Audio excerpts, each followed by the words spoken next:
apie KRK 23 metų lapkričio 29 dienos sprendimo dėl žemės mokesčio padidėjimo įgyvendinimo. Tai šis klausimas toks buvo aštrus prieš metus. Mes paprašėme, kad būtų tobulinamos metodikos ir turbūt reikėtų pasakyti, kad iki šiol mes šiandien kažin kiek nuveikėm. Tai yra pakviesti registrų centras, savivaldybių asociacijos, aplinkos ministerijos, žemės ūkio ministerijos, finansų ministerijos, nacionalinės žemės tarnybos, valstybinės mokesčių inspekcijos, vyriausybės, žemdirbių savivaldos organizacijų atstovai. Mūsų protokolo išrašas 23 metų buvo lapkričio 29 dienos dėl žemės mokesčio padidėjimo, aplinkos ministerijos raštas 23 gruodžio 29 dienos dėl sprendimo įgyvendinimo.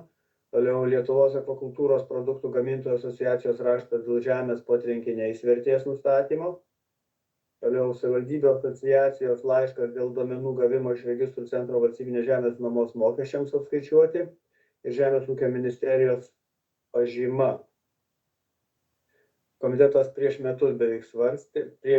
beveik metus svarstė dėl to žemės mokesčio padidėjimo. Priėmėm protokolinį nutarimą, aplinkos ministerija pritarė pasiūlymui tobulinti masinės žemės vertinimo taisyklių nuostatas, nurodė, kad mūsų pasiūlymai bus įtraukti 24 metų aplinkos ministerijos planuojama rengti šio teisės akto pakeitimo projektą.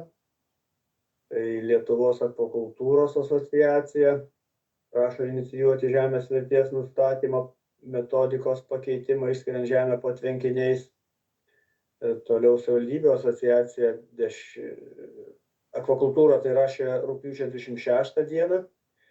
Lietuvos savivaldybių asociacija šių metų spalio 22 dieną nurodė, kad KRK sprendimas buvo išplatintas savivaldybėms, pristatytas įvairiais formatais, specialistų susirašinėjimo grupėje, komiteto posėdžiuose, regioninėse diskusijose su žemdirbiais. Savivaldybės atsižvelgia į siūlymus, grįžtamojo ryšio nėra.